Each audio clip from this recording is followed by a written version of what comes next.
Welcome back, detectives. Today we will be looking at a case filed under the alias Drorvet. I think there's an amusement park in my cellar. This case describes an individual who finds an anomaly hidden within their basement. Beginning audio dramatization for the records in 3, 2, 1.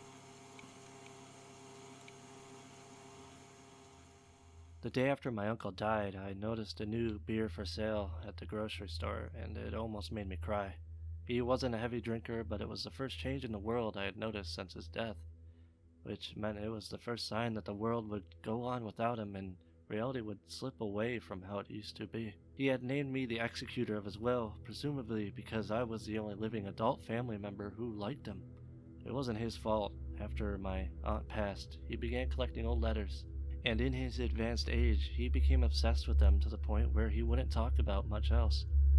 They were mostly from the Reconstruction period just after the Civil War, and I admit it was kind of fun to read some of the average person's take on how President Andrew Jackson had made an ass of himself, or how terrible it was that kids those days were playing shameful bawdy music on the piano too much. Oddly enough, the collection concentrated on letters from a particular family, to which we were totally unrelated, but who had also lived in a house nearby. At the time, I don't know what was so special about that family or that house. Sometimes I think my mother, his sister-in-law in particular, thought he cared more about the family and the letters than he cared about his own. By the time of his death, he had amassed several boxes full of the family's messages, each of which were typically a few pages long. Now, in hindsight, it's clear to me that my uncle wasn't entirely forthcoming about his motivations. He said that he had specialized his collection this way partly by accident and partly because those particular letters were easy to collect.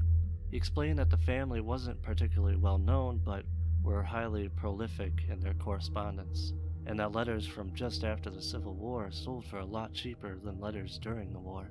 Once he had a few of the letters, he felt it was important to collect the whole set, so that he could form a complete picture of what the family's life was like. As a bonus, he thought it was fun to visit places mentioned in the letters. I later learned after his death that this explanation was at least partly bullshit, but it satisfied me while he was alive. Despite the eccentricities of the whole hobby, it seemed harmless to me. Then, a few months before he unexpectedly died, he spent most of his money to buy the house at a ridiculous value so that there was a little hope of ever selling it for even half of what he paid. The rest of the family didn't seem to understand that he could do whatever he wanted with his own money, and so they never forgave him for it. Personally, I was happy he was happy. To my uncle's credit, he spruced up the place. I was well out of college and living on my own by the time he made the purchase, so my parents couldn't stop me from helping him move in despite their dislike for the man. It was a historic 19th century home, as you may have already gleaned, and my uncle insisted on preserving as many details as possible. I could practically hear my aunt turning over in a grave when he told me he wasn't even going to install air conditioning. He even kept the wood-fired stove, though I never saw him use it. Even back then, I felt concerned that the state of the house might impact his health, and I remember asking him why he would really want to live there. Was it really just because of the letters? He said it wasn't, and he claimed the house had a charm of its own. I pressed him on the subject once in a while, but he quickly grew tired of my questioning. Whenever he got annoyed, he gave weird answers to my questions that he alone found amusing. One time at Christmas, when my aunt was still alive, my mom kept asking him if he wanted gravy on his potatoes, and he kept responding that he just wanted them plain. Eventually, when he took another helping and she asked again, he said he didn't want gravy on his potatoes, but he'd like some on his shoes. He laughed as his own joke, and nobody asked about gravy again. That was just his strange sense of humor. So when I asked him one too many times why he liked his new house, he looked me dead in the eye and told me that the real reason he liked it was because there was an amusement park in the cellar. I didn't think anything of it. As mentioned, it was quite sudden. One day he was healthy and even played cards with some of his neighbors. The next day he collapsed at the Starbucks and went to the hospital in an ambulance. I had enough time to say goodbye to him, and that was it. Nobody to call except my dad. I don't have any cousins. I repeat how sudden it was because a prolonged illness might have given him some time to extend his sense of humor beyond the grave and make one more ridiculous statement or play one more trick. He didn't get to do any of that as far as I can tell. Now that I have inherited the house, I am starting to think there really may be an amusement park in the cellar along with something far grander and far worse. Still, it can only be experienced by following certain rules while performing a precise ritual, and I have learned that this layer of obscurity is for the best. I am writing this testimony for those who suspect they may be in the presence of something like what I am about to describe, especially in a cellar. If you do have such a suspicion, be warned.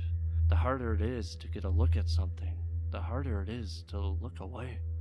My suspicion about the cellar began a week after the funeral when I was going through the collection of letters.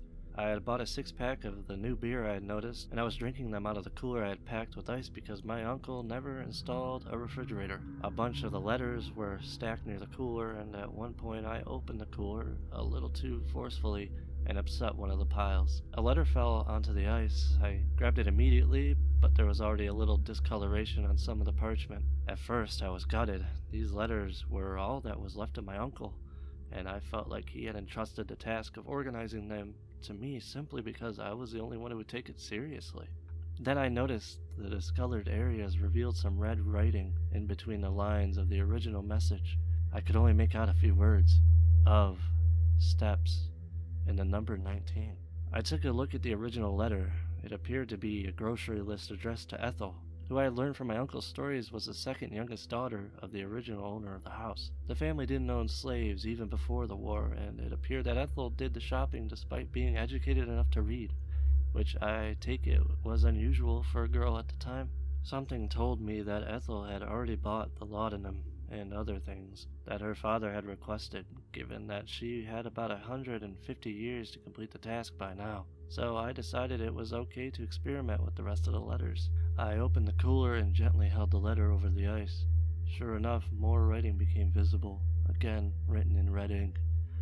The words still didn't make sense to me. Perhaps the invisible ink had worn off over the centuries and a half of storage, or perhaps the writing was in some kind of code or shorthand. The number 13 came up a lot, as did the words stone, cellar, dark, and light. Out of curiosity, I found another letter that seemed equally unimportant and performed the same experiment. I found nothing. A third, however, revealed more of the same words. I hope my uncle will forgive me for what I did next. I didn't spare a single part of his collection. I will not catalog the contents of each letter along with its secret message here, as there were hundreds of notes. Most of the letters did not contain a secret message. Those that did bear contents fairly similar to the first letter, but some came with a few more coded words, notably circus, which to me sounded a lot like an amusement park, and of all things, Argentina. Over the next few days, I began to relate to my uncle's former obsession. I already suspected, based on his comment about the amusement park, that he knew something of the messages. In fact, it seems like a safe bet to me to assume that was the real reason why he collected these particular letters in the first place. I read both the normal contents and the secret contents of each of the letters, trying to draw associations and recognize patterns. It was mind-numbing work, but I still couldn't make any sense of the contents. A lot of the red messages were formatted in a series of bullets, some of them numbered. It kind of looked like recipes or some other set of instructions. More puzzling still, the handwriting on the secret messages was seldom the same. I was able to find a few secret messages where the handwriting matched that of somebody from the original letters, and to my surprise, one that matched my uncle's handwriting. These were perhaps a dozen out of 500 letters. The rest of the secret messages contained various types of handwriting I could not identify. Nervously, I checked the cellar itself. While I was surprised by how deep it was, I saw no immediate sign of an amusement park or circus. In fact, the cellar was entirely bare except for the long staircase leading into it and the cobblestone paving the floor. The stairs itself were a bit of an oddity as they were pure stone. There was no handrail, and the middle of each step had been worn down a little, presumably over 100 years of use. Upon close inspection, using my phone as a flashlight, I saw that much of the cellar had been hewn out of the massive underground boulder, with the stairs cut directly into the rock face. With no clues in the cellar as far as I could tell, I tried to locate the person who sold the house to my uncle. It had been a private sale with no realtor as far as I could tell, and I could find no documents regarding the sale and the house other than the deed itself. Similarly, I found no leads after a few minutes of searching on the internet. I ended up asking one of the neighbors my uncle had played cards with if they knew anything about the former occupants. After giving me their condolences, they told me the former owner was an old man who didn't get out much. When I asked if they knew where he lived now, they told me he moved to Buenos Aires. At this point, I did what probably should have been done in the first place and searched online for the words I had found written in red. One result in particular resonated with me. An English translation of a short story called El Aleph by Argentine author Jorge Luis Borges. In the story, the main character visits a friend who invites him to observe something called an aleph in the cellar. The aleph is, as the translation described, a point in space in which all other points are contained. What struck me the most about the tale was the significance of the number 19. The main character is only able to observe the aleph after performing a strange ritual which involves drinking brandy, laying down on the floor of his friend's cellar in complete darkness, and starting at the 19th step. If he moved, used a pillow while on the floor, attempted to perform the ritual without brandy or allowing any light into the cellar, the aleph would not appear to him. Borges mentions towards the end of the story that other alephs may exist and speculates on their origins, eventually chalking it up to an insane optical illusion. I failed to heed the tacit warning in the story. The main character becomes entranced after looking for only a few seconds and only takes his eyes off the aleph when his friend opens the cellar door and breaks the ritual. In other words, he had a spotter. I went alone into the cellar that day. Shutting the door behind me, I descended the stairs with a bottle of cheap brandy in one hand and my phone, which I used again as a light source, in the other. I wasn't sure if any booze would do it or if it had to be brandy specifically, but I wanted to follow the ritual in detail so that I could know for sure if it worked. I suppose I didn't have enough light after all because I accidentally skipped the last step, and I felt my heart leap as I fell a few inches. My phone hit the cobblestone and the screen cracked. Luckily, the light still worked just fine.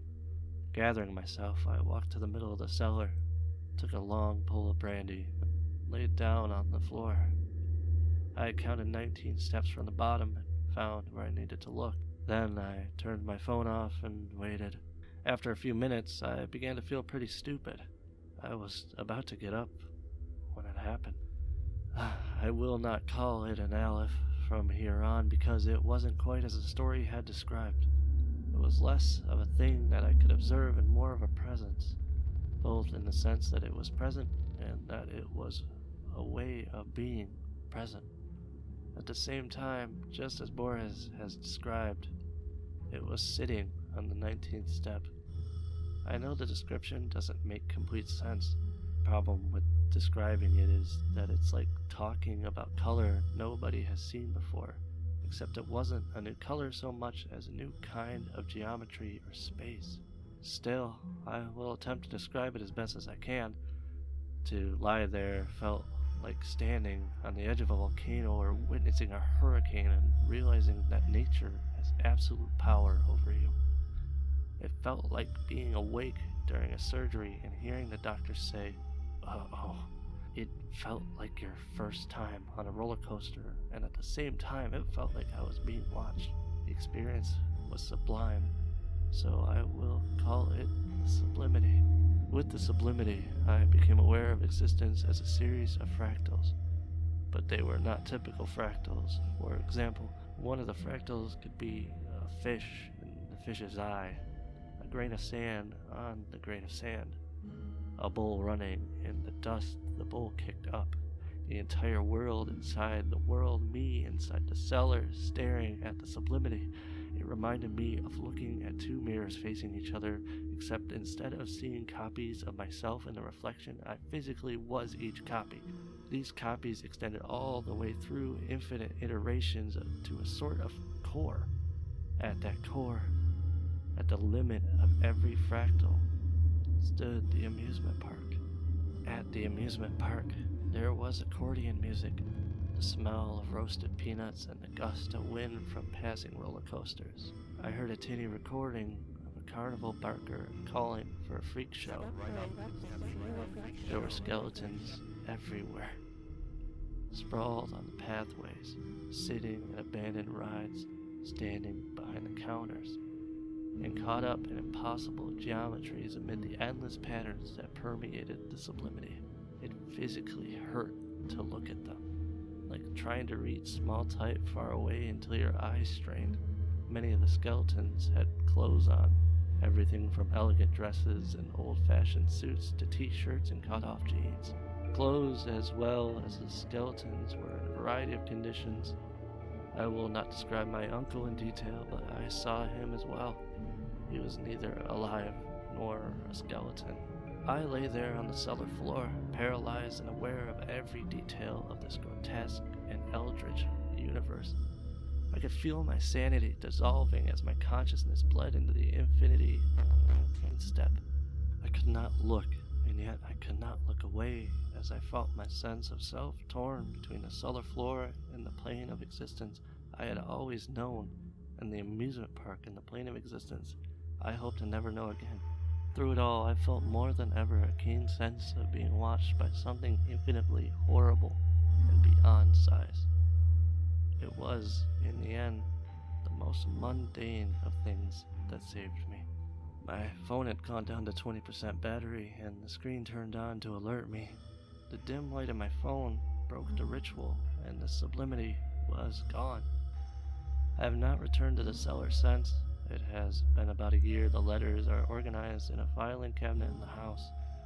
I haven't sold the house, though I rent it out as an Airbnb occasionally. Some people seem to like how unchanged it is from the original structure. They actually enjoy the lack of AC or refrigerator. Let them pay me if they want. I do not mention the sublimity or the amusement park to my guests. What would I tell them? That there is some bizarre entity that thoroughly breaks the laws of physics in the cellar? That this thing can only be observed under certain conditions while slightly drunk? And that there may be at least one more, according to the dead author in Argentina? I tell them instead that they can use the cellar if they want, but it's empty, and the stairs are dangerous.